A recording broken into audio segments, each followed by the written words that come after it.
Welcome to the show where we discuss the first Marvel Netflix series and discern the truth about why this show stands above the rest. The elements of quality storytelling that other shows are blind to, But not this but show. not this show. Join us as we start. Dramatic pause. Discerning Daredevil! All right. Dragon, I got a bone to pick with this episode right off the bat. What? Look, I understand the significance of the title, but this might be the most boring title in the history of Marvel Netflix shows that have a history of boring titles. Are you kidding me? It's please. Yeah. I don't know. It's just I understand the significance of it. It's just at this point it's not a big headline grabber. You know what I mean? Well, given some of our running gags, I suppose it was a little humorous. I have a feeling I'm like pissing you off right now. This is literally just a bit I'm coming up with. Oh yeah, it's not a great title, but it's a decent episode. All right, look, Drake, no bones about it here. It's like, of course, we're a little late to the party with Daredevil. We already discussed this, folks. The Marvel Netflix stuff is pretty much dead and buried. So our plan is what we're going to do is we are going to be covering Daredevil, kind of casually as we go along, just kind of, in the off time when we have a chance. Because Daredevil Season 3, Dragon, I think you and I'm not sure how you feel about it, but I definitely think it's right up there with Daredevil Season 1 for me personally. I love all the back and forth interplay between Kingpin and Daredevil in this season. I really dig the arc with Bullseye.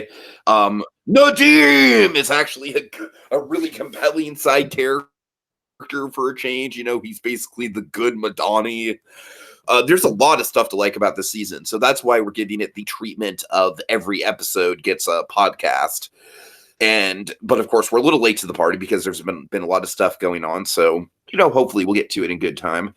Dragon, eventually, I don't want to make promises about this, but eventually we're planning on maybe covering stuff like like Jessica Jones. I don't know what else is there. Iron Fist Season 2, right?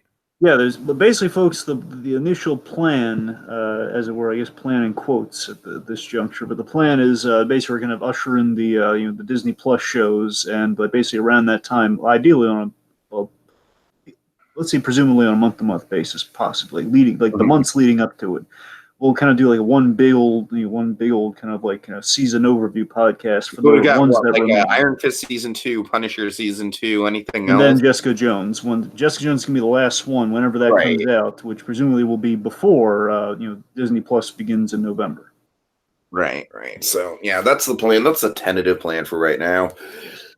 Anyways, I mean, it's like my attitudes towards Daredevil is I really do like this season a lot. It's just I can't get too excited about doing this just based on the fact that we're so late to the party on it. I feel like anyone who, me, I'm a little bit cynical about that and the Captain algorithm of it all. But with that in mind, let's jump into it. You were just harshing my MCU buzz right now, man. I'm just gonna say it right now.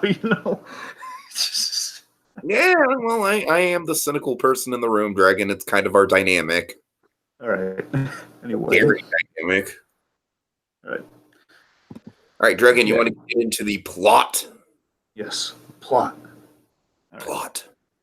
All right. Episode goes a little something like this, folks. It's the plot could be the plot of your life. It's symbolic. Vanessa, look at the plot as it thickens. Anyway, so oh yes, Wilson. Go ahead. I know. Anyway, so the plot goes a little something like this, folks. So after his defeat at the end of episode 1 of this season, Matt, he rushed back into things far too soon. He got beat very severely. He's again willing to die as the devil, all that stuff. Matt is questioning his purpose and his faith in the grander scheme of this episode. Meanwhile, Wilson Fisk is attacked in prison for snitching per his FBI deal in order to protect Vanessa, which leads to him cutting a deal so he can be transported to a safer location. Meanwhile, Karen, she's interviewing the people that Matt saved last episode, which kind of leads her on the trail of hope that eventually will lead to her discovering Matt is back. Matt's back. Foggy's visiting the fams. You know how Foggy's visiting the family at Nelson Meats, and he's questioning maybe if it's time to take over the family business or help out the family, or being a lawyer still all it is cut out to be. Meanwhile, Matt takes a smarter approach to vigilante work, given that he's not playing at full strength.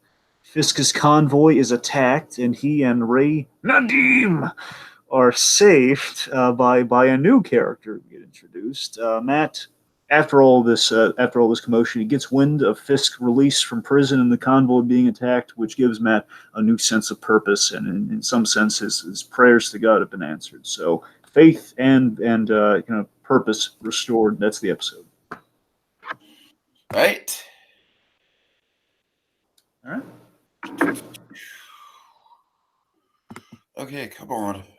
There we go. Arcs. Starting with Matt, I assume, Dragon. Yeah. Okay. Starting with good old Matt Murdock. All right. So Matt, this episode. So Matt, of course, he's facing a big blind Matt Murdock. So Matt, he's facing a big crisis of faith after his willingness to die as the devil. At the end of the last episode, he's again, it wasn't really a suicide. I'll say it again, but Matt's arc is very much kind of like a Matt Murdock no more. You know what I mean? It's kind of like an inverse on Spider-Man no more. It's like, no, I'm, I am the devil. Like, I can't be Matt Murdock anymore. I have to leave the lawyer suit in the trash can instead of the Daredevil suit.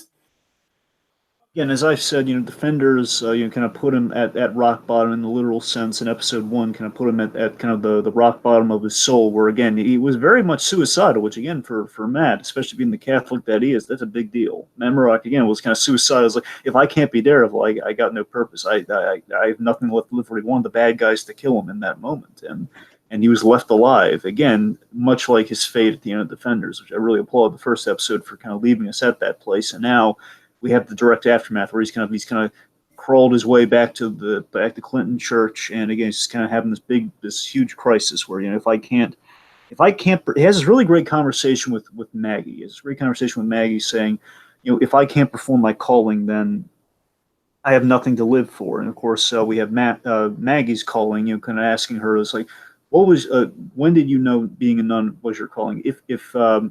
If you couldn't be a nun, what would you do? And of course, she kind of pauses doing other stuff, and then he kind of calls her. Well, that means it wasn't your calling. He's really kind of snippy with her there, but that's how, again, he's hurt bad this season, folks. And I like the parallel. I don't think it's too on the nose here, but I like thematically that Matt, he's lost his ability to. Of course, his hearing has been damaged this season. He's gone a tad deaf in one ear. That he's really working through the season. Of all the injuries, that's probably the most dangerous, or the one that's impacted him most. And Matt, he's in essence, Matt, this episode, both I guess spiritually and physically, he's lost the ability to hear God's call.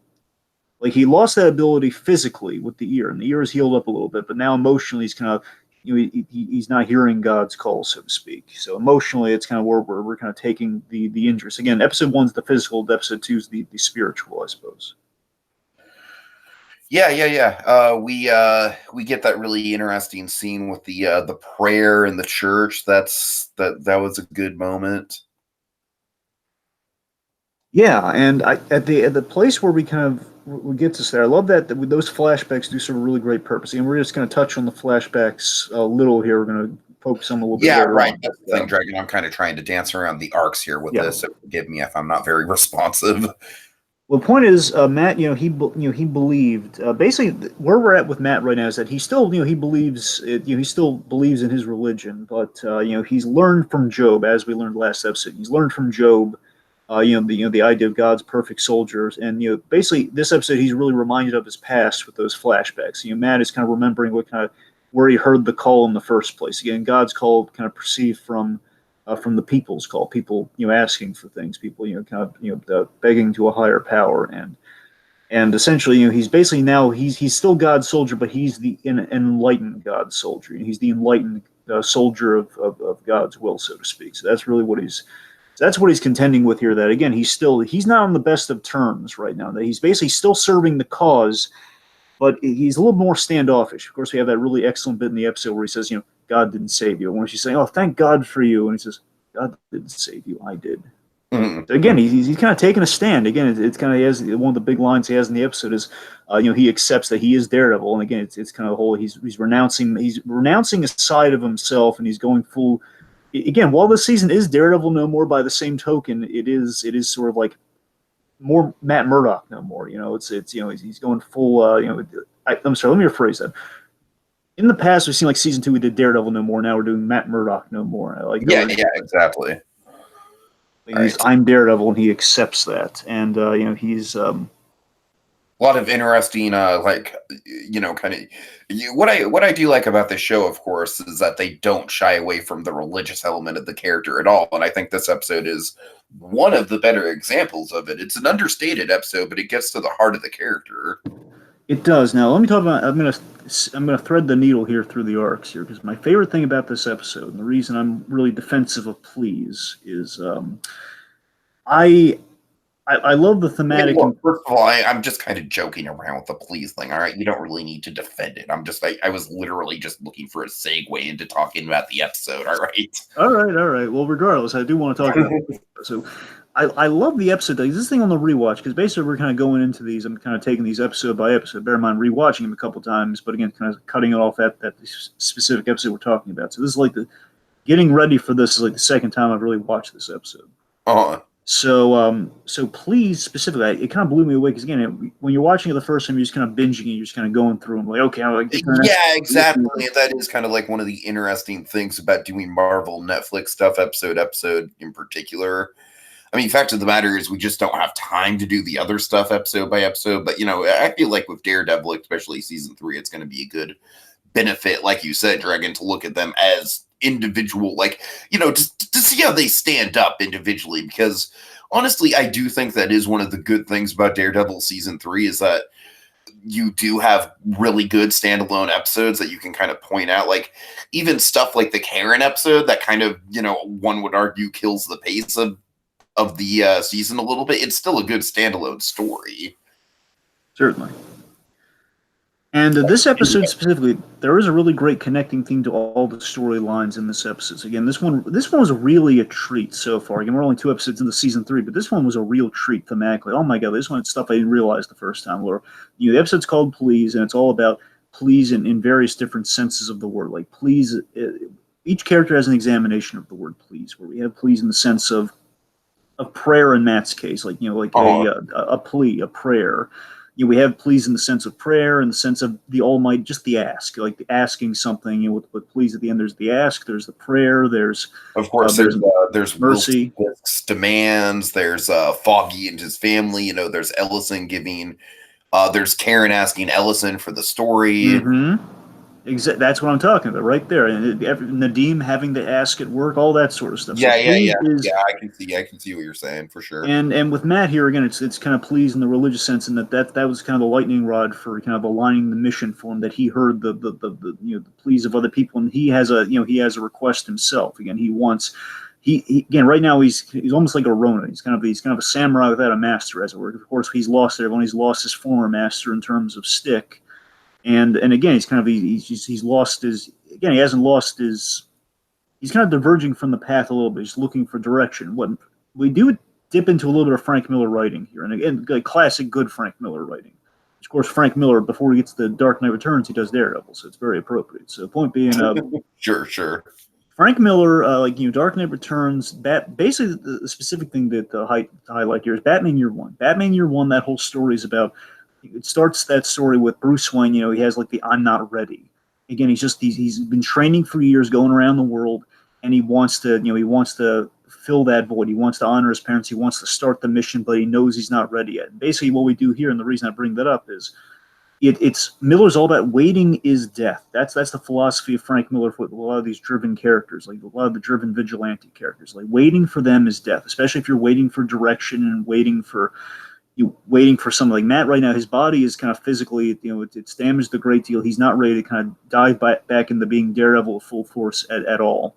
And the answer to this episode is that Matt, he cleverly he comes in with a more strategic approach to his vigilantism. He in his weakened state, like he's approaching things a lot smarter, and that gets him far in this episode.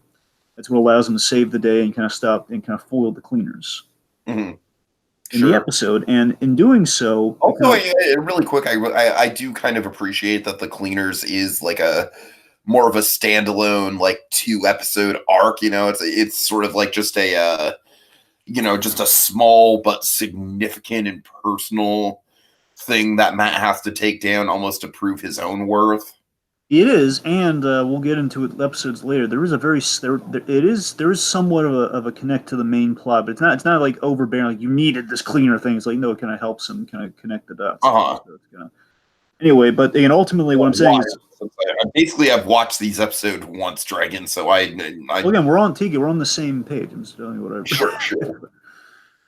Anyway, so the point is, he's all this waiting, and he's kind of waiting for a response. This episode's about him just kind of like he's just kind of pleading, like, what am I going to do if I can't be what I once was? What am I going to be? And again, basically finding a different way to go through things, giving it time, waiting it out, and kind of playing things more strategically. Again, still answering the call despite being on rocky terms with his core beliefs.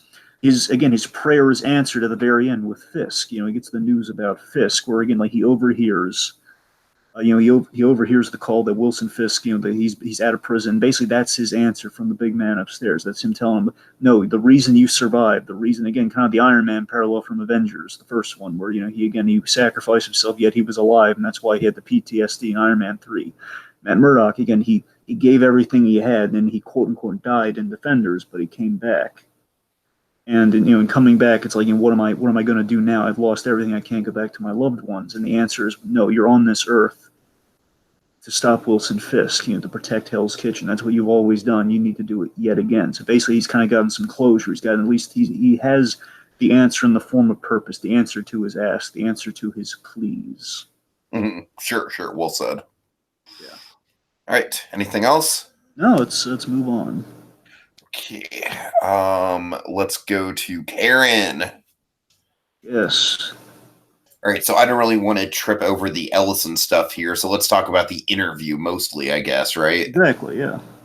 All right. So yeah, I mean, I guess with Karen, I do appreciate that she's kind of like, she's good at her job. That's one of the things I've always appreciated about the reporter storyline and angle of Karen Page is that we get to see that she's very delicate as a reporter. She gets to the heart of things without really stepping on people's toes on a personal level. You know what I mean? She almost kind of gets to the heart of things by connecting to people on a personal level. Like she hasn't lost her soul she hasn't kind of bartered with her soul for the job. Right. Like Malcolm from Jessica. That's a very interesting road to go down with her. It's like, look at Malcolm from Jessica Jones, season 2. You look at that arc where again Malcolm is kind of losing pieces of himself to become a better private investigator because he has to do some dirty tricks to kind of get people more like he has to blackmail some people. He's got to do some dirty stuff. But yeah, I mean, I see what you're saying. I'm sure that you're going to say that Malcolm is hopefully like that Karen is probably the better example over Malcolm, right? Well, yeah, that's what I'm saying. I'm saying that with a character like Malcolm is he's a guy he lost his soul in the process. Where again he's still for the most part, he's still a nice guy, and he's still a guy you like. But by the same token, he's doing things that are unbecoming. Where Karen has not done that. Sure.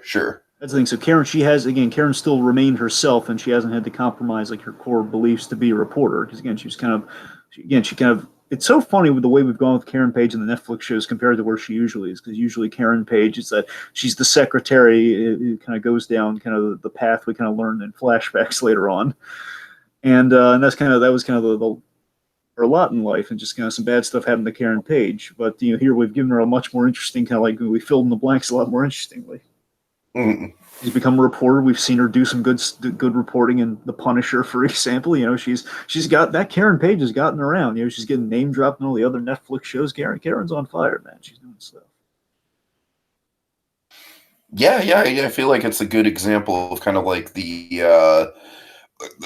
like one of the many examples, honestly, of the MCU improving the source material. Yeah. Like Korg is another good example. Of course, but back to Karen though. I love how Karen has intersected into Matt's story this episode. She intersects into Matt's story in a really full circle way. By the way, think about how cool this is, Tiki.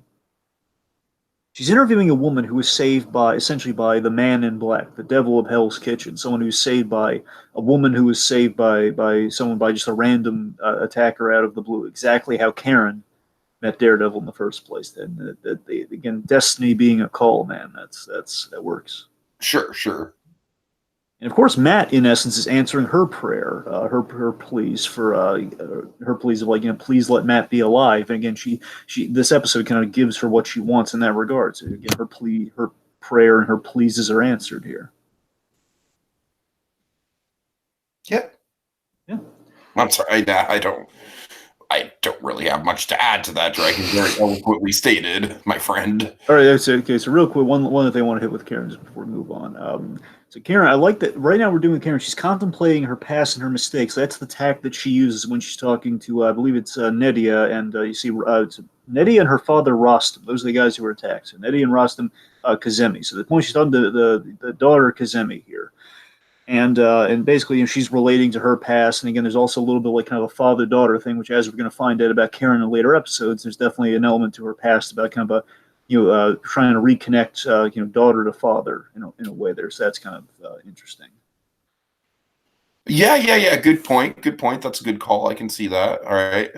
And she's also kind of trying and to of course, Ellison. We're going to get to Ellison, obviously. Yeah. Ellison is, kind of a father figure as well. That kind of that's a good balance as well in that regard. Just to kind of talk about the foggy scene a little bit here, like on Karen's side of things, because Karen she wanders into Foggy's story by the end here with the news that hey, Matt's alive again, and I like that on the Karen side of things. Karen is trying to reestablish the season 1 status quo. If you really look at the series as a whole, Tiki, that's all she was trying to do in season 2, and she's still trying to do it here more so than ever before. Season 2, think about this: season 1 we had the status quo, right?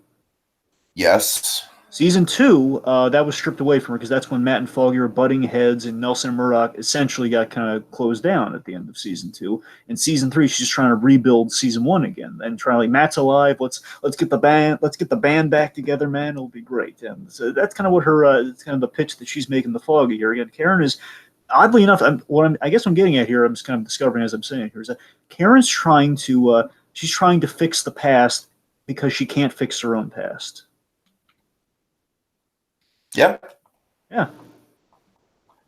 All right. Okay, let's talk about Nadim! That's definitely going to be a contender for the best running joke of the season. Well, at least it was in this episode for us to make that joke. So if we're going to do it any episode, it's got to be this one. All right. Yeah, exactly. Start us off with Nadim. Yeah, so I think the interesting thing with Nadim here is that we get kind of like the seeds of his, the victory. At first, it looks like he's got a victory going on. You know what I mean? At first, it looks like it's a net win for him. But of course, as the episode goes on, and as we are going to see through the course of the season, things are a lot more complicated for him in that regard.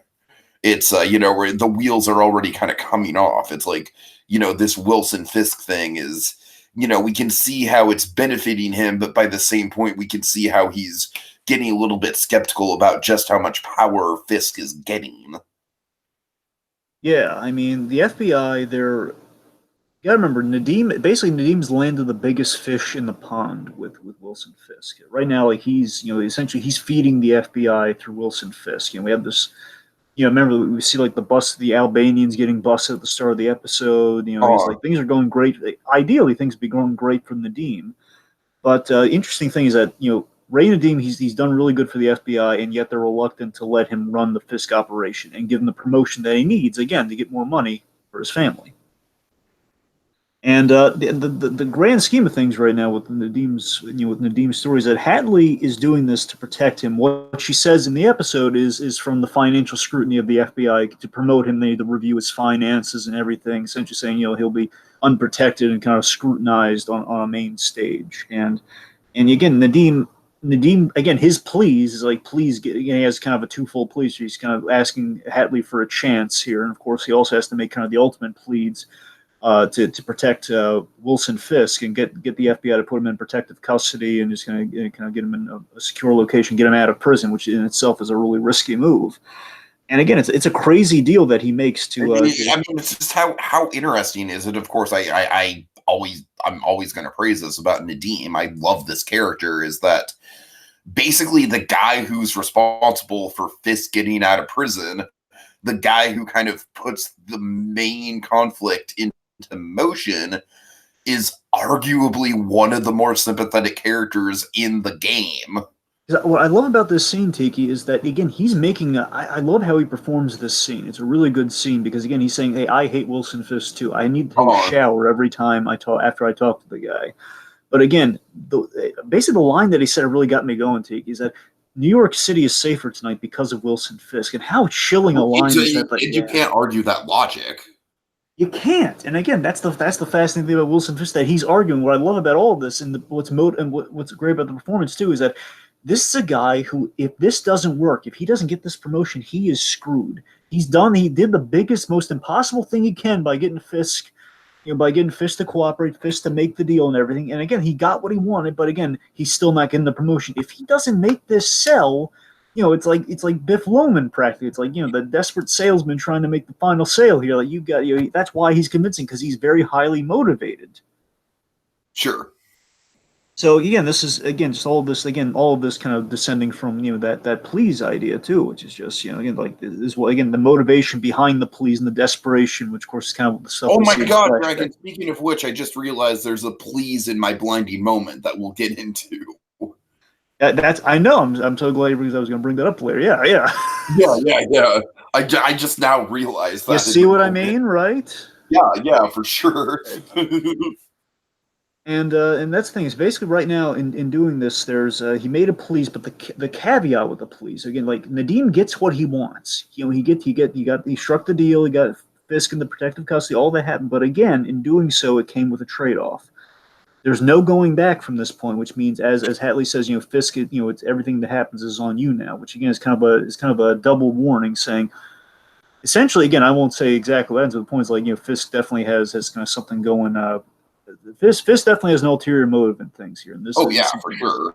And Hadley here again, Hadley's kind of Hadley's warning him, like on a rewatch, he'd say, "Oh my God, Hadley's warning him right now." Like, again, that's why she's additionally trying to protect him here.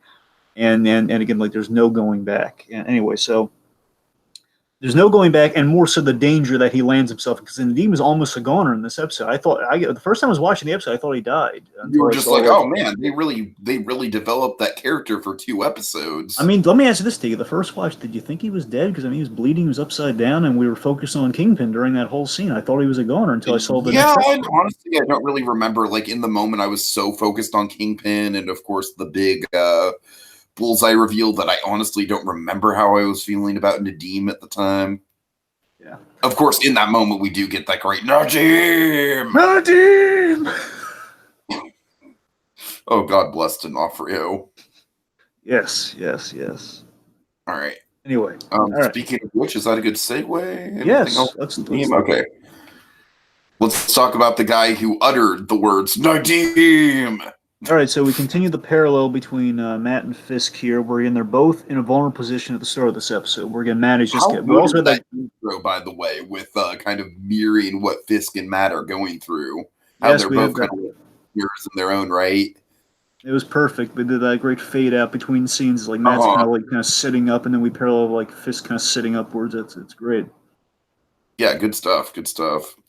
So they're both in a very vulnerable position. Matt in the sense of in the aftermath of what he went through last episode, and Fisk is the beginning of things really, Fisk being in a vulnerable position. Again, we'll kind of carry, in the grand scheme, of course, what we're going to find out, if I was going to kind of gild the lily a little bit here, is that, of course, Fisk is this seems to us seems really vulnerable here, but again, the idea that Fisk is kind of feigning some vulnerability here. We'll find out the extent of which a little bit later on, but he's feigning vulnerability here. The idea that even the lowest point we see the Kingpin is not really his lowest point at all. That's what's fascinating about this. The Kingpin's that strong a character.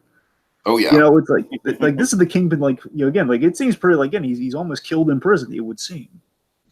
Well, I mean, we'll get into it with the blinding sure. moment. But what I love about that moment is honestly kind of like how unfazed he is by it. Exactly, and again for good cause too, as we will find out. So, without, yeah. No, I'm just saying. Yes, I agree. Good point. Without getting too into it, of course, the Albanians they retaliate in a few big ways. The idea that that Fisk, if you want to look into, if you want to add some extra pleas, one is the main pleas for Fisk is a pleas for protective custody. He wants to protect himself. He wants to strike the deal, and of course, the broader sense of pleas, like he struck this deal with the FBI. So this plea with the FBI, if you want to phrase it that way, this plea to protect Vanessa. That's the main plea. That's the main ask of Wilson Fisk. And any way you slice it, any deal that he's striking with the FBI as a plea comes with the consequence of now the Albanians are retaliating. So that's the consequence of his his mercy on Vanessa. Yeah.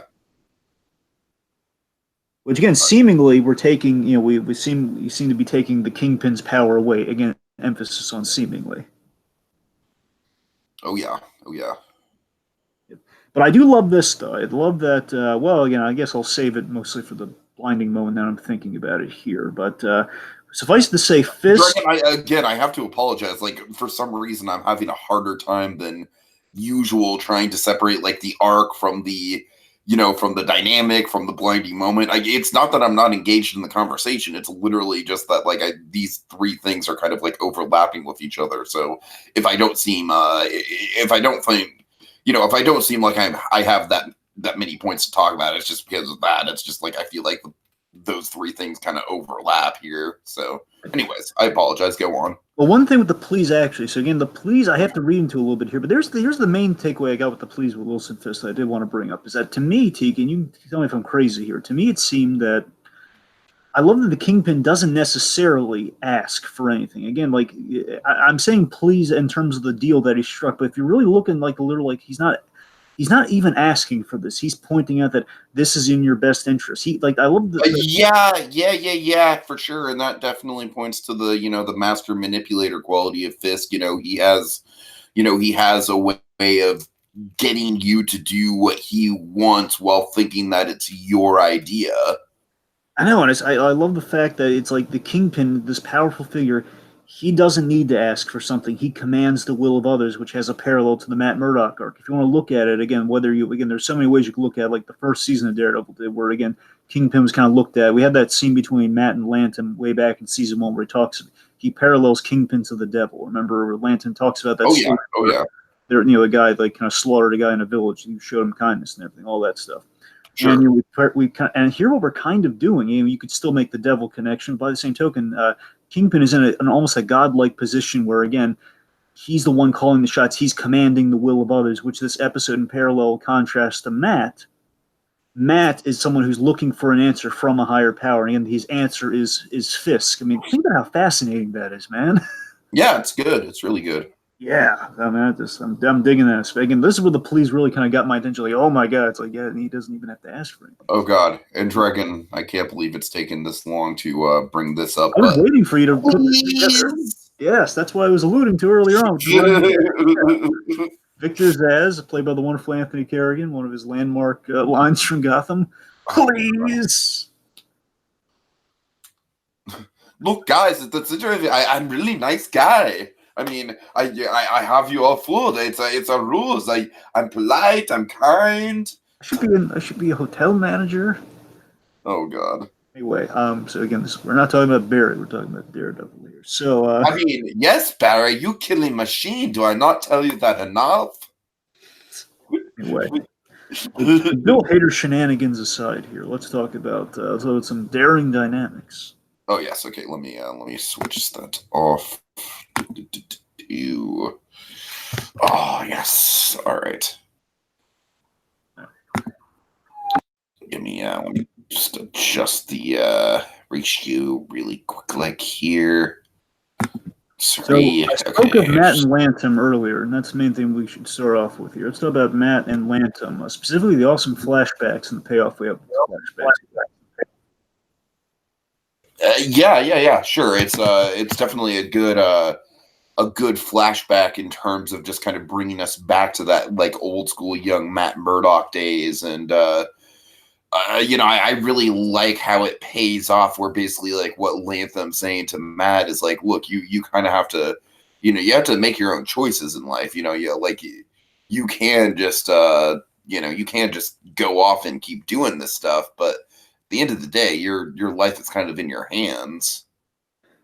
I love what we learned in the flashback. We learned that Lantum, he inspired Matt to direct his anger. Essentially, he kind of inspired him to direct his anger into vigilantism retroactively. I think that's kind of cool. Exactly. And he's like, yeah, like you said, like I said, it's like he's kind of just like directing him, like, look, it's, you need to find a path for this darkness. Like going down the path that you're going on now, it's not good. It's like I can't tell you what to do, but it's anyways, Yeah, he go ahead. inspired him to find a calling, which literally he did. He Yeah. found the callings of other people, which of course that's where basically that's the genesis of the pleas. The odd thing is that I am making a lot of pleas connects, but even in the scene you're going to talk about later on, Tiki, on a rewatch, look as you might, we only hear the word please in this flashback. We don't have please anywhere else, but we just we have. That's the fascinating thing, but they are asked. They are pleased in different senses of the word. But again, pleased in the literal sense, it all comes from this flashback, the namesake of the episode, right here. Uh-huh. So it's the fact that again he's like Matt Murdock. He's listening to again. I love how this connects to what we knew about Matt, where he would lie awake at night and he would hear all the sounds and all the crimes going on as a kid, which again would further That was motivate. even one of the more effective things in the Ben Affleck movie, honestly. Yeah, and you're right. And I love that. I love we keep on playing with that. I love that we kind of see Matt answering the calling in the first place, and of course we have a great juxtaposition from the flashback to the payoff. Basically, we saw the beginnings of everything, kind of and kind of Matt refinding his call in the same place where it was born in the church. Where he lands and says, "Oh, and so because the whole episode we had before, Matt wasn't entering the church. He wasn't. He was always in the downstairs basement of the church healing up." And Lantham keeps inviting him to mass and like, why don't you join us up there and kind of have a prayer or whatnot.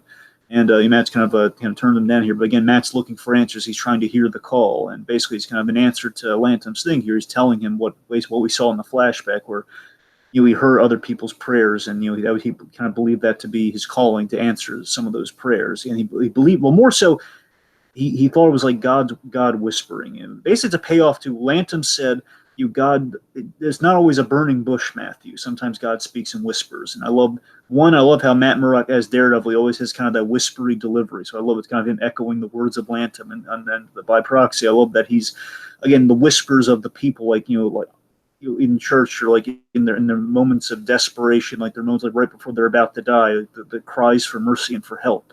Cries for help. That's the mission of Daredevil. I mean, that's good stuff.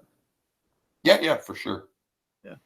And of course, like he's acknowledging, I'm Daredevil, and even God can't stop that. And again, if you want to look, again, this is going to sound kind of, I don't know, I hope it's not blasphemous or anything. I don't know. I don't know. It's kind of a gut saying, but again, if we look at Kingpin as kind of as the godlike figure, I'm going to go really meta here. I'm going to go really kind of, I guess, maybe theological. I don't know. I'm going to go for the fence. Okay. Okay, if Kingpin is representative of Matt being on the fence with the big guy upstairs, being the big guy down here, so to speak, if again he's going up against Kingpin, and again like not even God can stop me from being Daredevil. Again, you can see Daredevil going up against the Kingpin as the main arc of the season. Again, he's kind of going up against the religious kind of crisis of faith he's having in the form of Fisk, in the form of the Kingpin, which is his mission. So again, if you want to give the mission a physical form, I guess it is Wilson Fisk in one way or another. He's kind of the task from God, whether you want to say it's kind of a physicalized version of his kind of his internal battle with God. You could look at it that way, perhaps. Again, you don't need it to be that way, but it's a potential. I'm just kind of coming up with it on the spot right now. I'm just kind of throwing it out there. No, you're interesting ideas, though, for sure. I hear what you're saying. And Lantham, I love how Lantham is the guy bearing witness to these big prolific moments in Matt's life, and of course, ultimately, Lantham's big role in this season will be bearing witness to a big event. later on. Lantern's going to be kind of the savior again, a guy who's facilitating the police, who's facilitating the prayer, and again facilitating the answers. The guy you go to for answers. Like we have. I don't want to talk about like all the big stuff that's what's happening with Matt and Lantham. I just want like I love Lantham's dynamic with the kid too, by the way, because we had brought the same kid in from the earlier seasons, and he's got like they have this great rapport. They're chatting about the nuns and everything. It's quite funny. Mm-hmm. Yeah, it's always good to see Lantham. I like that Lantham, given the role that he has in the season. I like that we kind of gave Lantham some good stuff to do. Yeah, I definitely think that this is probably the most focused on Lantham that we get through the 3 seasons. So it's, as you said, it's definitely a good kind of like swan song for him in a way, kind of building up his his final few episodes. Yeah. All right. Okay, let's see. Anything else? Not for me, no. All right, let's get into Fisk and Dragon. Nadim! Okay. God. Nadim! Nadim! So, so again, I love this. I'm just going to retread a little bit here. I like that Nadim, he hates Fisk, but again, he's invested in this for his family and for his future. His family and his future is tied to Wilson Fisk. Therefore, these guys are, it's almost like a chain gang. Like they're bound at the chain in the literal, in the figurative sense, and kind of the literal sense too, because Fisk and shackles. Mm-hmm. Now, what we're doing here, Tegan, one of my favorite things with the Kingpin we did this season, I didn't realize until really a rewatch, like what exactly they were doing, and I love this, because some of my favorite Kingpin stories, I remember seeing this in Spider-Man, the animated series, way back in the day, but this is a thing done with some of the best Kingpin stories. I saw the 2 examples that come to mind were Spider-Man, the animated series. If anyone's wondering which one, it's the Prowler episode, which is that's a really underrated episode, but everyone's like always ragging on like that last season of Spider-Man until you get the big crossover, it's just kind of weak sauce, but that Prowler episode was good, man. It's a good point being. There's that, and there's this like 5-issue miniseries with the Kingpin, where basically this female reporter comes by, and he asks this reporter because he likes the way she writes, and basically she's doing an expose. I think she may be in the past an expose on the Kingpin when he was a criminal. The idea, Tiki, is that in this story the Kingpin has gone straight. So he wants to facilitate him going straight in the public eye. He wants like the most ardent critic of him to write a tell-all book, to write his tell-all biography, and it's really fascinating what happened, because again, it's a really fascinating story to you, but again, we don't have time to get into all the nitty-gritty of that. But what I want to point out is those types of stories, what I love about them, what we're doing here with the Fisk and Nadim story on the Fisk side of things, is that it's the classic Kingpin story of Kingpin taking an average Joe, just taking someone like Nadim's just kind of an average Joe who has a government job, he's not he's having financial problems, he's just trying to support his family. He's taking an average Joe in need, and he takes this person, the Kingpin takes this person, and he elevates them to a position of power. He elevates them to a position of power, and again, seemingly the Kingpin is on your side, but ultimately it will wreak havoc on the person's life. So this is kind of some of the best Kingpin stories you can do here, and we're doing that with Nadim. So I love kind of the flip side, like how these two guys are feeding into each other. Yeah, once again, Dragon, I can't really say it much better myself, man. You pretty much nailed it on the head there. Well, I mean, the aftermath of the earlier events of the episode there. I mean, you want to talk about them like kind of striking the deal, or just kind of like reminding of like the precarious position or anything, or? I mean, you're kind of putting me on the spot here, man. Okay. No, right. I'm good. All right, but I like that it's seemingly like a genuine alliance is forged as far as. Yeah, you're right. It's like I do like that. It's like in spite of Nadim kind of being sickened by Fisk in a way, it's like at the end of the day, there is kind of like a begrudging respect for each other that Nadim's kind of got to sort of mentally work his way through in a way. Yeah, I mean, again, they both are looking out for their families in essence. Sure. By their loved ones, and that's kind of the fuel for the dynamic. And speaking of fuel, and just speaking of kind of events of the episode, I like that. Again, like when the moment we keep parroting here, folks. So with Nadim, again, I like that he's calling out to Nadim because again he's trying to save Nadim because again that serves his long-term goals. Again, like this whole deal with Vanessa does hang in live and die by Nadeem, who was his handler. So again, if Fisk can get out of that situation, he was going to save Nadeem. At least that's what I thought. Again, we don't know entirely given what happens this season, but I'd like to think that he was going to have to save Nadeem if he can get out of that situation alive. Mm-hmm. Things why he was calling to Nadeem, because one, they're like, I love the. Oh yeah, absolutely. I think why he was calling to Nadeem was because it's like Nadeem was basically like, if Fisk's fate is essentially in Nadeem's hands. If Nadeem goes, then essentially it's entirely up in the air what happens to Fisk. You know what I mean? Yeah, and I love that they're both put into this chaotic situation that was kind of by both of their doings with this deal. Sure. So I think it's all really neat. Yeah. All right. Good stuff. Good stuff. All right, Karen and Ellison.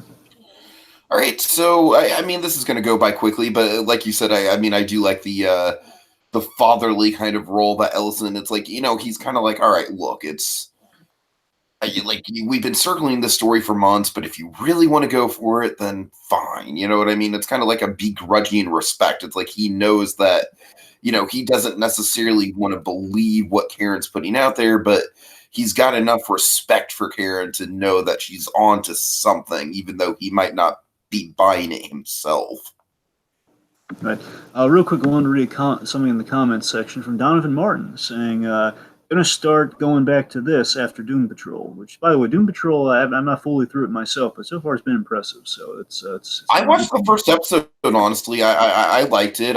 It's just a matter of, like, there's a lot of stuff on my plate, and obviously the stuff that we're covering for the podcast is probably, takes top priority, but yeah, Donovan, thanks for joining us. Like I said, we're doing these Daredevil podcasts more for prosperity than anything else. So, it's good to have you on board with us anyways.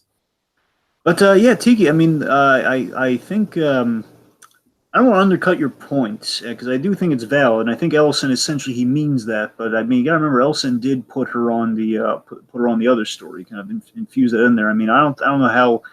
I'm pretty sure he was like again. She asked for this and he denied her for her own good. I believe that's how it went down. But anyway, wait, I thought it went down where it's like maybe I'm confused. Yeah, I think you're right. But I mean, again, the point is like that is implied that Ellison would have allowed her to do that, but again, he's really shutting her down for a practical reason. I'm pretty sure that's because that's because she wants. The idea is that Karen is trying to keep the Midland story alive. She's trying to keep it alive, and in doing so, keeping Matt alive. Now, again, Ellison is not privy to all like the Matt Murdock Daredevil news, and that, of course, that's going to be yeah. The whole like Ellison, the whole like who is Daredevil question that is actually going to come into fray a little bit later on in the season, but. Ellison, again, he's moving her forward as a good reporter, because basically any good reporter can sniff that on the other one. But importantly, that ultimately, in doing so, will lead her back to Matt. So again, I like that some denials, and again, I like that they're not shoving it in your face, but I like that it's there enough that if you wanted to make any religious connections, you could, but you don't necessarily have to. I like that if you wanted to make the connections that. Many a time you look at a prayer being answered, like why aren't all prayers answered? Why, if you want to look at the Bruce Almighty approach to prayer, as it were, it's like, say, like Control Alt, like yes to all prayers. It's like, yes, let's answer yes to them all. Of course, it's not that simple. Some have to be denied, some have to be okayed.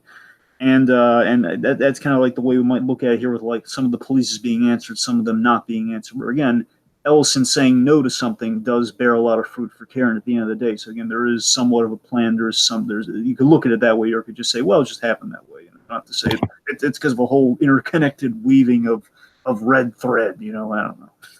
Mm-hmm. All right. Okay. Yeah. You know what I'm thinking of? I'm thinking of. I think I got it mistake for the Nadeem thing, where Nadeem ultimately gets to. His way, you know what I mean? That's honestly, I think, what. Sure. Anyways. All right.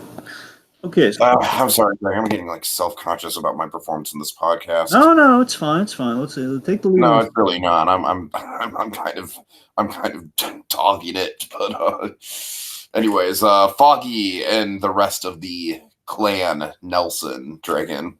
Yeah. So we go to Nelson Meats finally. We've been talking this place up for like 2 seasons. We finally went there, Tiki. Yeah, this is probably some of my favorite stuff in the episode, in all honesty, just because it's sort of refreshing. It's not really like in a lot of ways. I feel like this episode is just kind of like a thematic continuation of episode 1, But I feel like the Foggy stuff really does kind of like, here's a new location, here's some new characters to kind of get invested in. I really like all these people too. It's I feel like we instantly get kind of like the family dynamic they have going on. And, the struggle is real, Dragon. The struggle is totally like, you're absolutely empathetic towards both sides of the coin of like, the father shouldn't be slinging meat in his 70s with arthritis. He should be laying on his beach and enjoying retirement. You know what I mean? It's, and Foggy should be there to help out. But by the same token, it's like Foggy has his niche.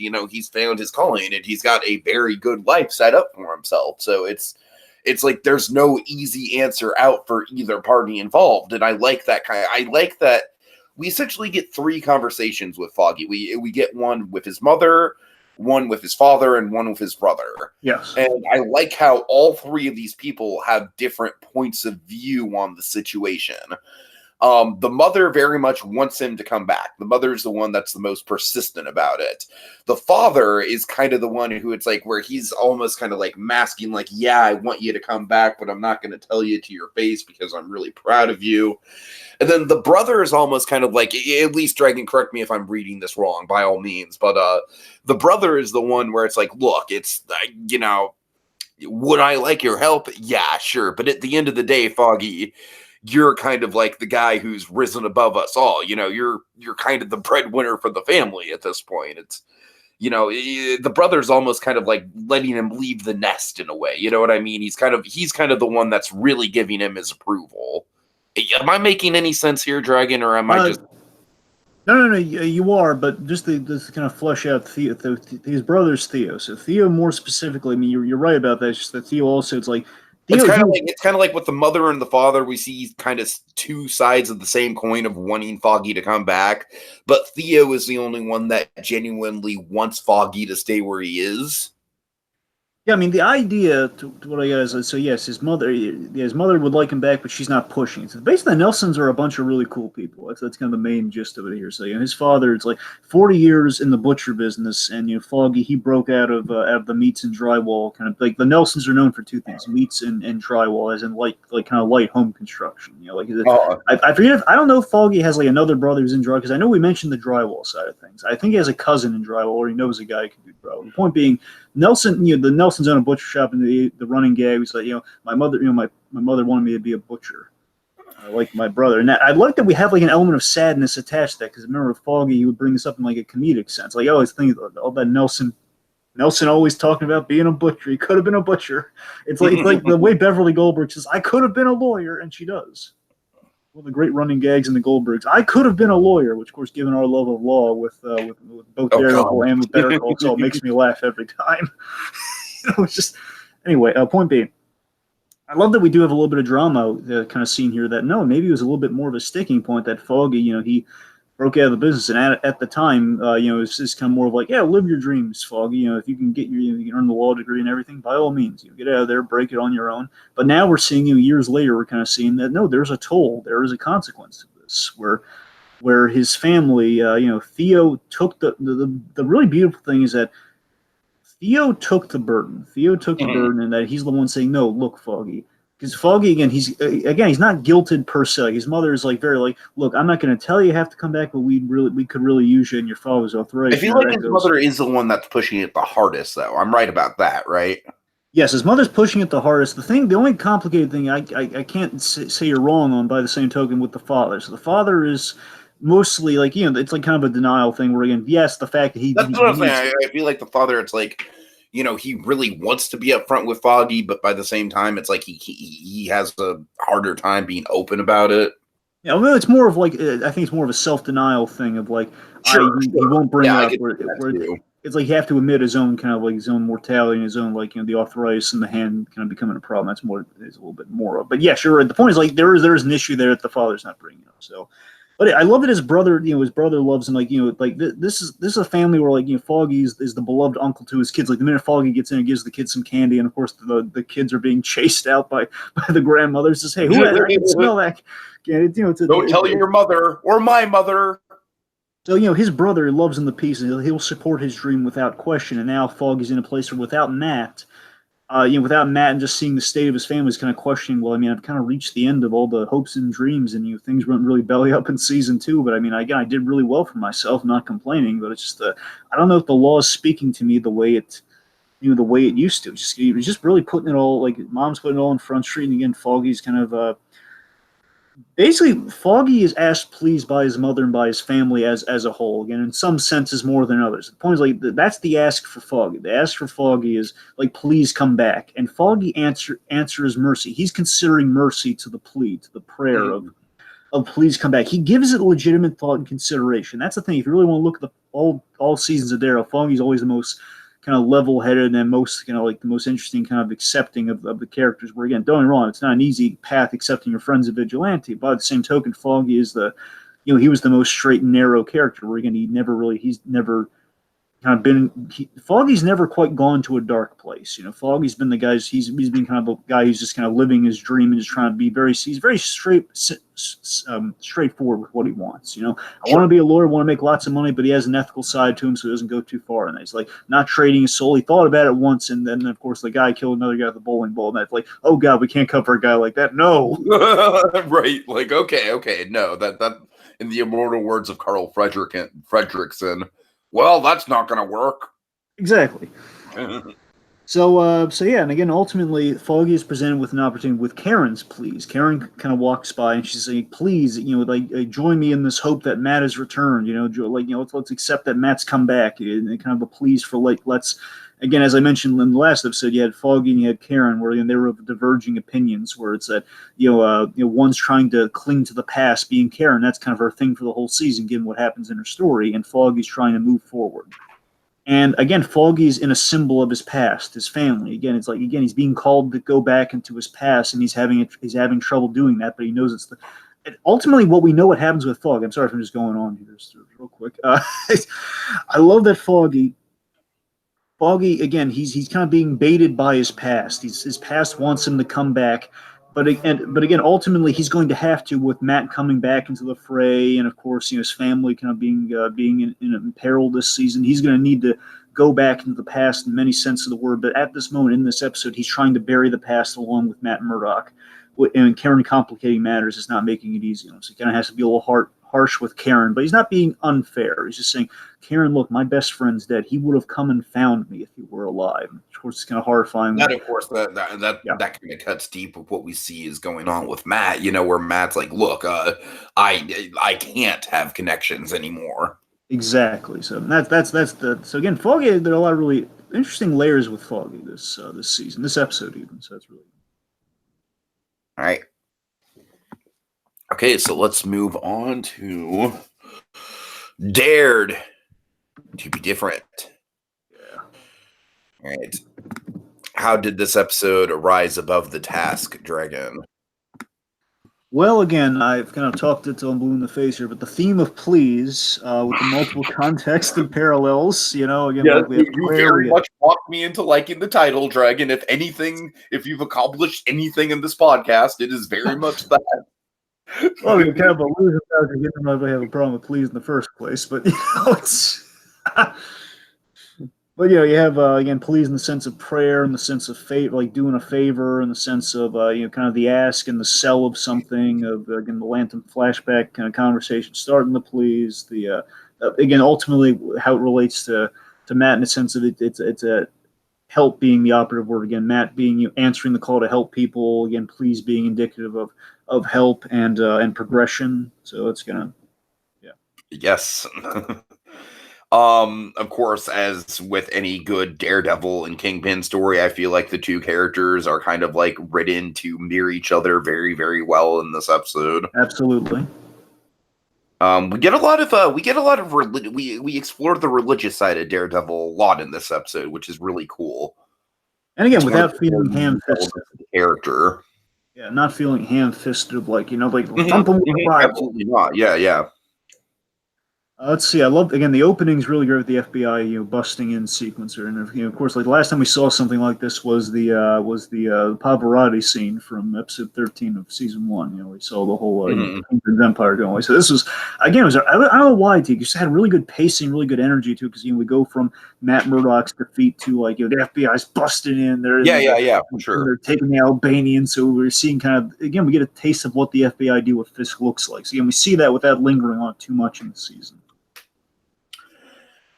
I mean, and speaking of which, I do think that this season it does have a good kind of balance of, it's a fast pace, but it's not afraid to linger on ideas and explore them, which is something that, of course, a show like Daredevil or Luke Cage season 2 kind of struggled with. I feel like, or I'm sorry, not Daredevil, Punisher. Right. It's like, I feel like with both Punisher and Luke Cage season 2, it was more kind of like, the writers were more concerned about exploring the ideas and less concerned about the pace per se. Whereas this, it's like, yeah, we're going to explore the ideas, but by the same point, the plot is going to keep moving.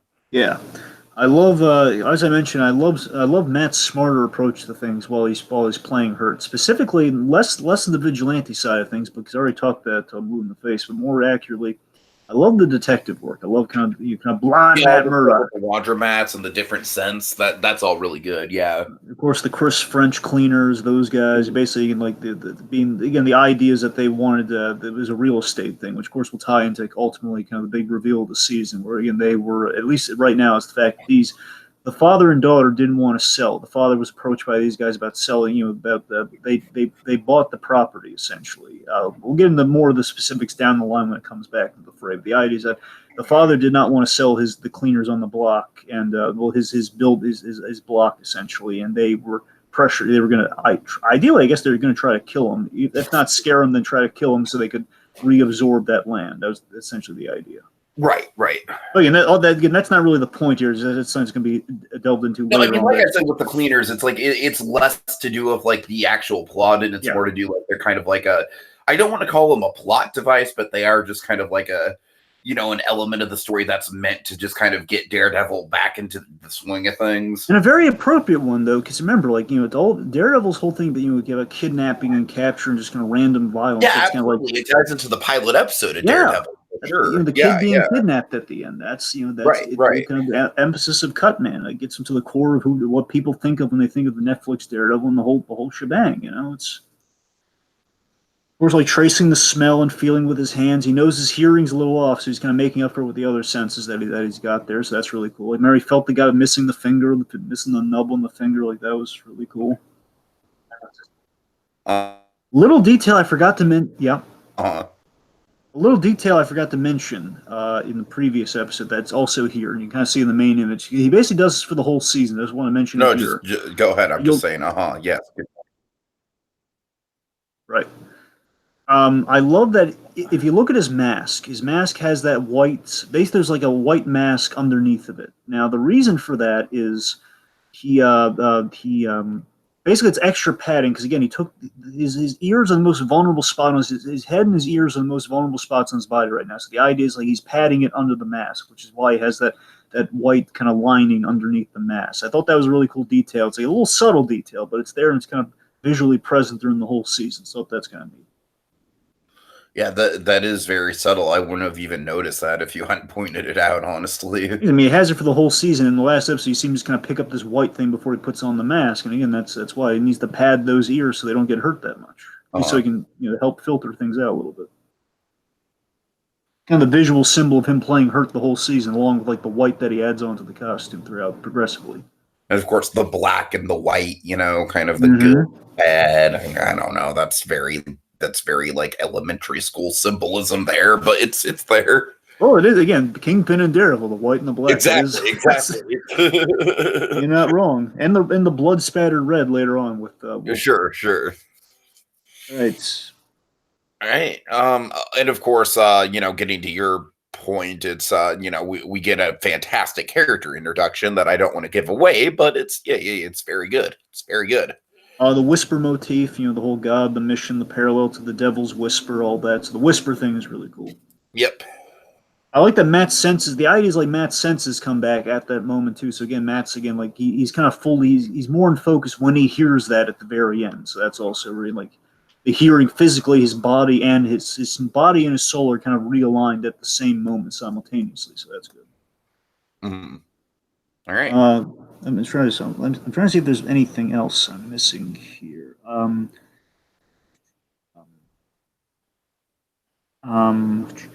One thing here. All right, yeah, I already mentioned Fisk is the answer to Matt's prayer and all that sort of stuff. So all that was yeah. I think we're all good. Okay.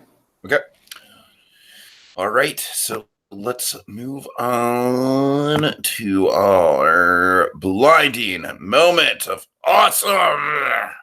Oddly enough, ours are kind of in complete contrast to where they are in the episode. So you should go first. Yeah, very beginning, very end. Yeah. Yep.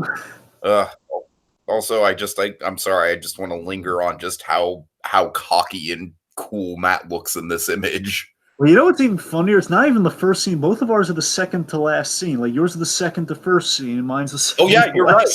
Yeah, and it's episode 2. I mean, if there are it's like a Da Vinci Code of patterns going on here. God. It's all 2s. All right, so I really like the Kingpin attempted murder scene specifically because of how much it unphases Kingpin. It's just like Kingpin kind of turns into the fucking Terminator at this moment, and it's awesome. It's badass. I was going Hulk given the Marvel thing, but yeah. No, I'm saying Terminator, man. Terminator just because it's like he's just indestructible, and on a very humanistic kind of level. Where of course we got the guy like kind of spotting him with the weights. By the way, if I were Kingpin, I would not be trusting anyone with those weights. You know what I mean? Like, I don't know if it's like a mandatory exercise period or what, but if I were Kingpin, I'd just be taking all the precautions possible to not be doing any sort of physical activities with other inmates. Well, that's the thing, Tiki. Again, he owns that prison on the inside, so this is a big moment where they're turning against him. It's a thing he would not expect. Well, at least, again, ultimately, remember, he is expecting it, but as far as the episode's concerned, he's not expecting it.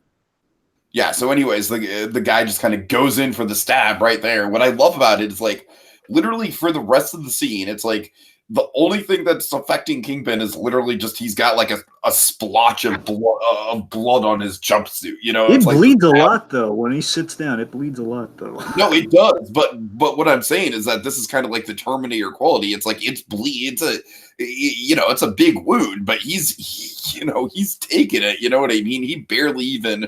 I don't want to say he doesn't react to it. He screams, but he's just like he doesn't take shit. It's like. And then, of course, we get that great, please right at the beginning of the episode is he's, lifting that weight over his head. By the way, how horrific would it be? Like, that has got to be like a top 10 most painful ways to die. Having a 200-pound weight crushing your skull. The funny thing is think about that. Just think about that for a second. That's got to be up there for horrific deaths. Gotta be honest, Tiki. There's it's kind of funny that we kind of have an almost version of that here, and let's just say Punisher season 2. Oh really? Oh really? Well, okay. not 100% doesn't go down exactly like this, but I mean there's a fight in a gym. That's all I'll say. Oh, okay, interesting. So yeah, I love how the weight like just lands like right next to his head. It just kind of gives you goosebumps, almost like, oh god, ooh. Yeah, I don't know about you, but like I said, it's like it really kind of puts you in the dude's shoes at least. And then like in the moment I love that just kind of cements everything and just kind of ties this whole scene together. And why I love it is as the as the call is coming out to the correctional officers, that the fight's breaking out.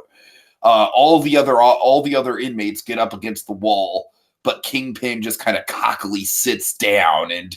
He like we just visually see how he's just even right after the attempted murder, he's still the most powerful man in the room.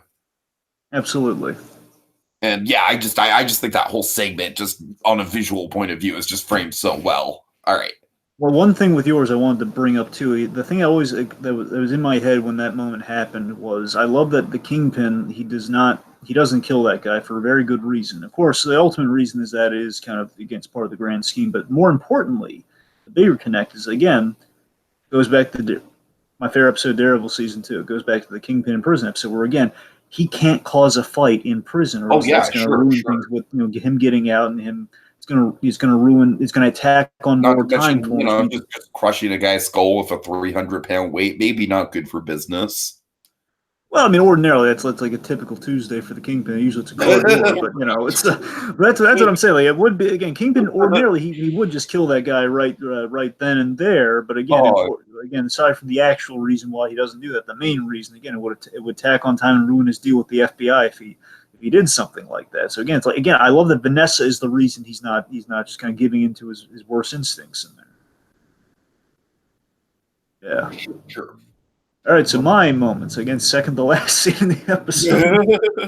Oddly Symmetry. enough, folks, I swear he did not anticipate that. It's actually also is kind of something I wanted to say with Dare to be Different. I kind of forgot about is the attack on the convoy sequence, which just kind of ties into the attack on the convoy I sequence think that's like itself. the first big action set piece of the season. Yes, it is.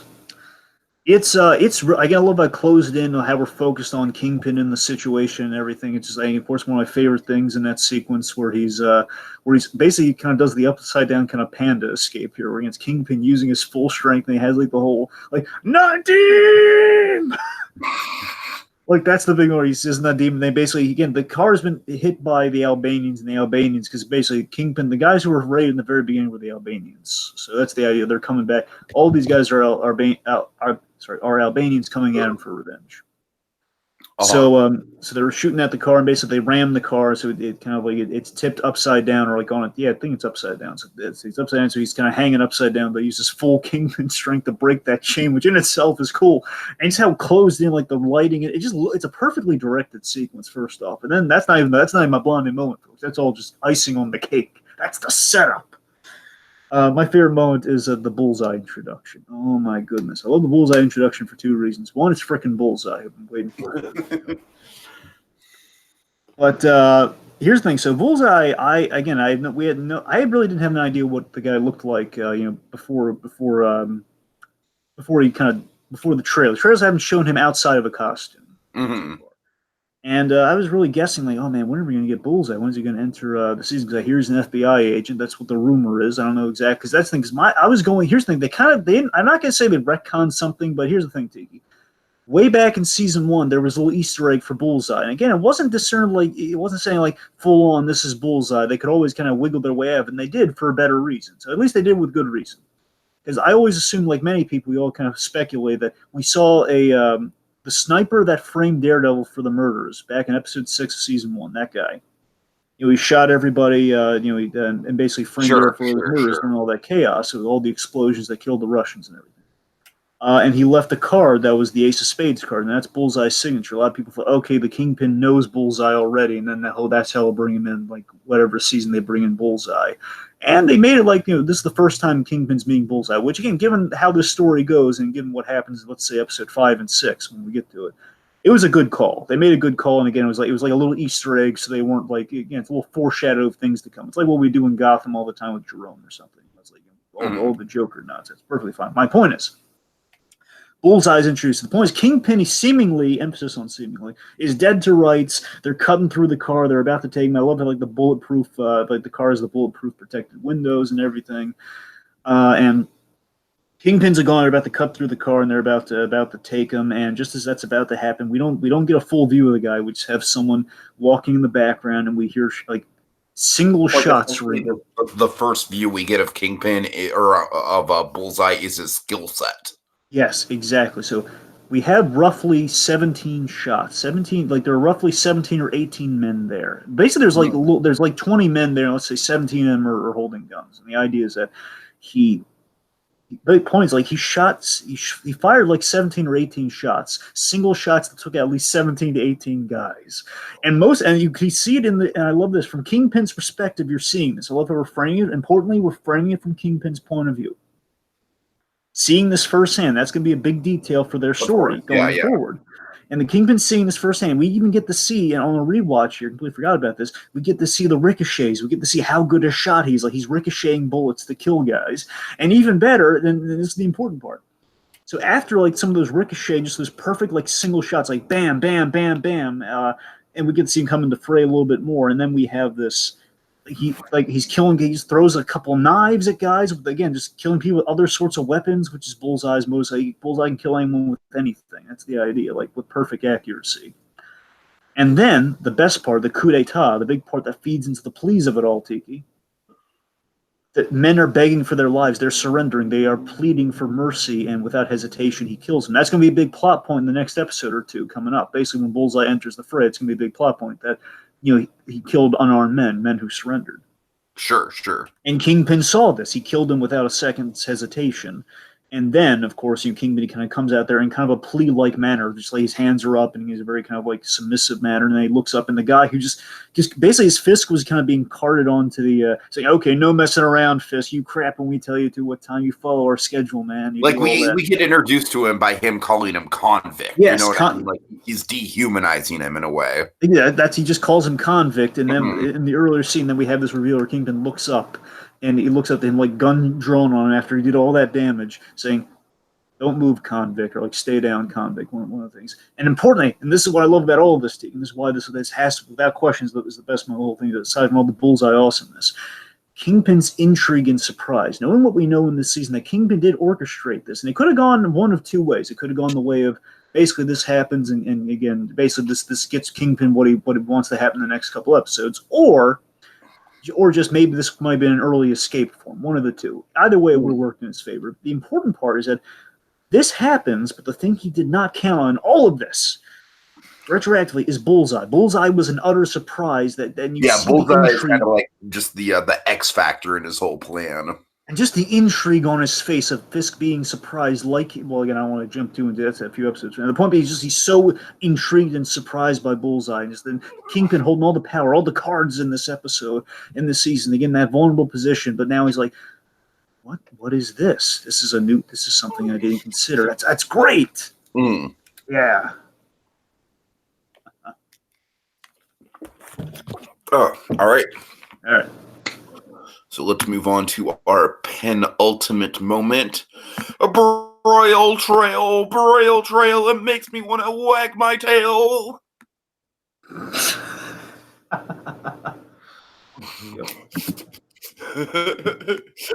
I apologize for that. Braille! It's the Braille Trail. Anyway. Oh, man. All right. Anyway, okay, so all seriousness, Braille Trail. There's actually quite a bit in this episode. We get, of course, with the Jack Murdoch of it all, we get some Maggie foreshadowing to her past. She could have taken another path in life. There was a period where she was thinking about taking another path. Importantly, there's a period where she was away from the nuns, and that's for a very specific reason that, of course, we'll find out a little bit later. We already know it, but we'll talk about that later. Yeah, right. Let's see. Lantham and Matt's history with the church. We got to see that in the flashback. That's kind of cool. Butcher shop. Yeah. Foggy's family owned the butcher shop. We finally got to see that. Karen. I feel like Karen's arc, kind of like going down the, going down kind of like avenues maybe she shouldn't be going down is kind of starting to take form. Yep. Karen, speaking of which, she mentions her brother Kevin. She does mention Kevin here. Yes, you're right. Yeah, we got some ties there. Mentions she was blamed for her death. We got a few kind of inklings to what's going to happen with Karen. So she's blamed for the death, and of course we have some parallels to her having a difficult relationship with her father. Let's see. Kingpin, of course, he's shivved, he's stabbed, and the convoy is attacked by Albanians. Point like payoff to the Albanian story from just basically like Kingpin, like set up the wazoo with like stuff that's going to be paid off later. Just like him putting plans into place, and eventually we're going to see how they all tie together. I'm going to rock your world. I'm probably not going to rock your world. I'm going to throw this at you.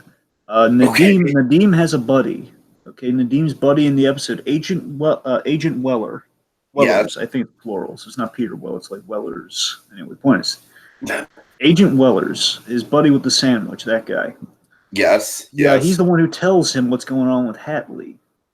So again, I believe this guy's an actual friend of his, but by the same token, again, given what happens, given the Dean's role in things, I gotta wonder. And we know Wellers. Let's just say we know Wellers knows a little bit more than he's letting on here. So it's a Sure. question of how orchestrated Wellers might be. The things there. I'm just gonna put it that way. All right.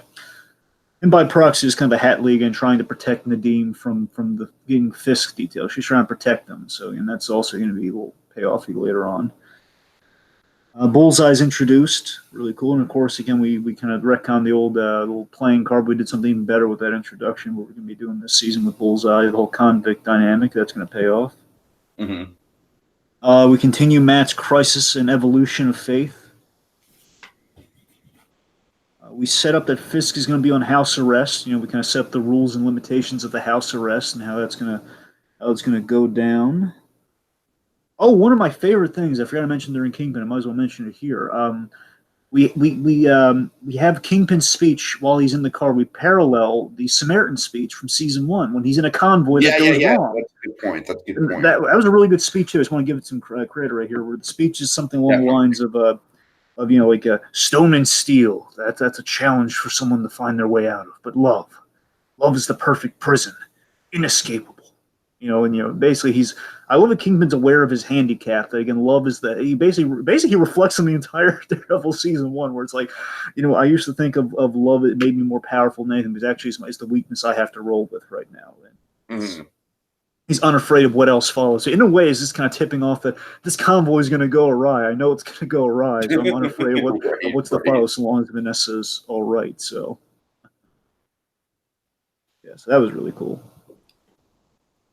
Let's see. Right. Yeah, I'm sorry. You want to list off? I'm trying to think. Of course, we, Karen's whole goal of getting the, getting Nelson and Murdoch back together eventually. All right, that of course down the line eventually pays off. Of course. Matt getting wind of the Kingpin's release. Of course, that's kind of the big final note of the episode, which Luke is a really great shot too, by the way.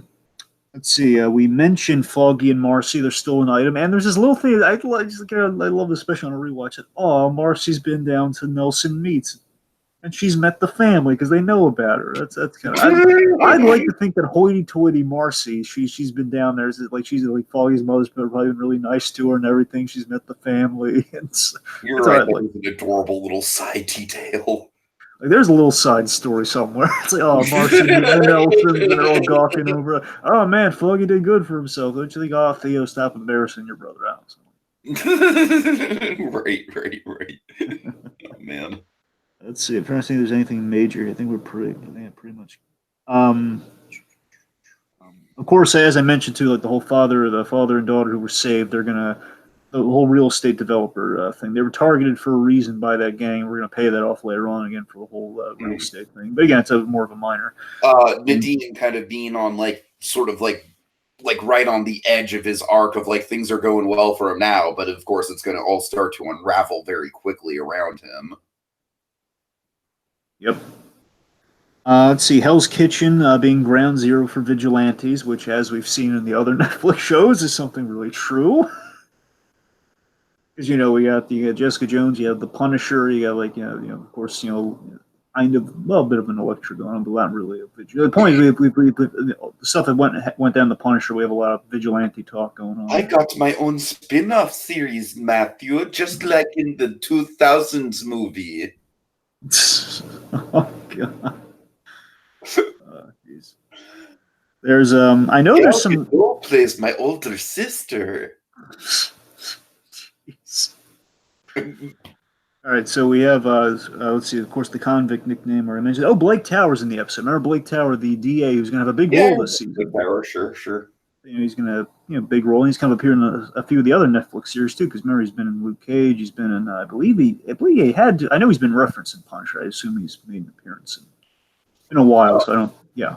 Anyway, let's see. Foggy is expecting Matt to reach out, and he hasn't. Of course, we're going to pay that off big time. I think either the next episode or the episode afterwards, we're going to pay that one off.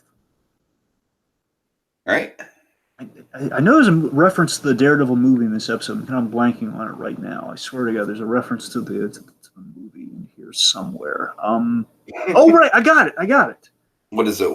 All right, okay, so it's in the beginning where Lantham and Matt's conversation where he's asking Matt basically the guy's Matt being angry over the death of his father and everything. He's been getting into fights with a lot of the other kids, and he's saying, "Did any of them say anything?" He says, "No, they won't, because they won't admit they got their butts kicked by a blind kid." And of course, that's of course a big reference to the ending of the Daredevil movie where Kingpin got beaten by a blind man. You're not going to tell people my identity because you were beaten. Were you going to tell me you're beaten by a blind man? That whole ending for the 2003 movie. Oh man, that's a pull, but I can see it. Well, again, that was the big climax, the big undoing of the Kingpin in that movie. That's a big, it's kind of a big deal for that one. I mean, I feel like in a weird way that's a little un-PC now. Well, sure. I mean, now, like, hey, you don't want to be embarrassed because you got beat by a handicap guy, because that's like the ultimate, that's like the ultimate disgrace. Well, but Baron, this is wait. I'm trying to think of it now because no, this probably would have been after that. What's that movie with Stephen Lang, the blind movie with Stephen Lang? Oh fuck, I know what you're talking about. Yeah. I know what you're talking about. Yeah. Was it Don't Scream? Yeah, this would be after that. Yes. That whole thing. Yeah, it would have been after that because I'm thinking like, before that movie it would have been like well, let's see, there's handicap and there's like literally you're beaten by a blind guy. I mean, you really just like how does you work that one quite well? Again, assuming it wasn't Daredevil or someone who's really until we have the wake up call. Blind people can be really skilled too. They just can't see. It's like they're not invalids. Anyway. All right. So, anything else, Dragon? I think we've covered it, right? Yeah, I think we're good. Yeah. All right. Let's move on to the final segment: the Nelson Murdoch verdict. Yes. All right. I guess I'll say my Dragon, and then I'll switch over to the root image and give you the floor, and then we'll call it a day. All right. So. Yeah, this episode, like, I definitely think exploring the thematic ties to it, the pleas of it all. I think talking about it with you, I appreciate it a little more.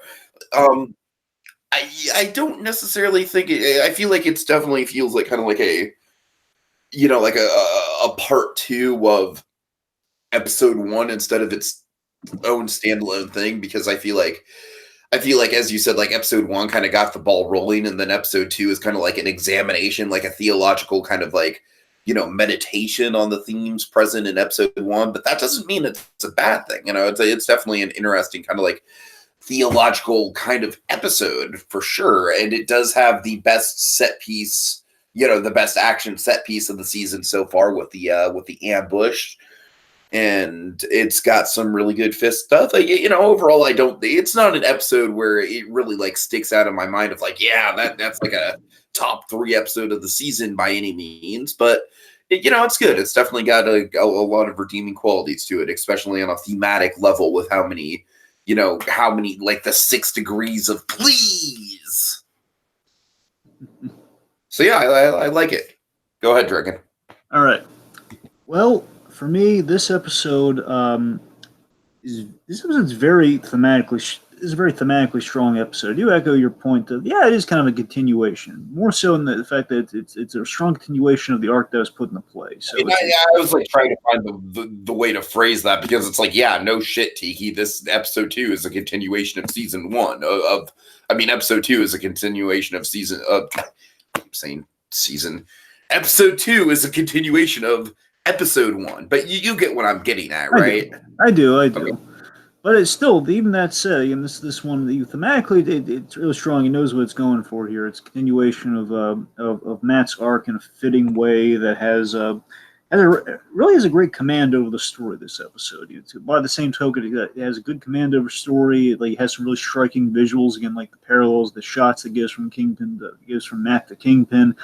There are even some great subtle shots too, like I shouldn't say subtle, but some great kind of like cheeky shots where like when Matt's doing his detective work, you have like this kind of neon eyeglass sign behind him too. It's kind of red and black, so that's kind of neat.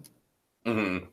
Again, like the way Matt, he's taking out the guys there. We have just like the room is blacked out in darkness because again, obviously, they can't see and he has the advantage in the darkness and using their own weapons against them. It's like really the action and the choreography is really well directed in this episode. The set pieces and everything. It's really this episode really dazzles with new situations and new set pieces, and that's at the same time evolving with the story that's presented here.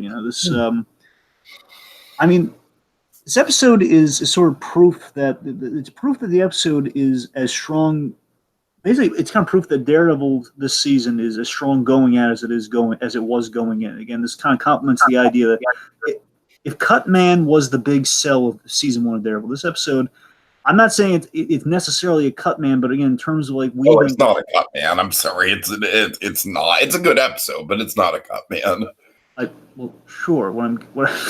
What I mean I'm sorry, is that, go ahead. Like Cutman's when you fall in love for the first time, but I like that again. This season has a plan of kind of recapturing that love you had in the first season, but again in more of kind of a threaded through way, where again we know exactly where we're going with the season, and it basically this just shows you this season has a plan. They know exactly what they're doing. It's gonna loop it's gonna go full circle in a way, and just in a wonderful way.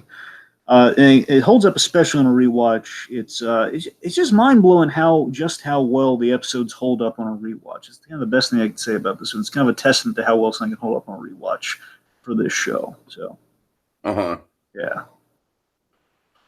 Okay, well, I guess without further ado, folks, that's all for now. So until our next daring installment of Discerning Daredevil. Excelsior!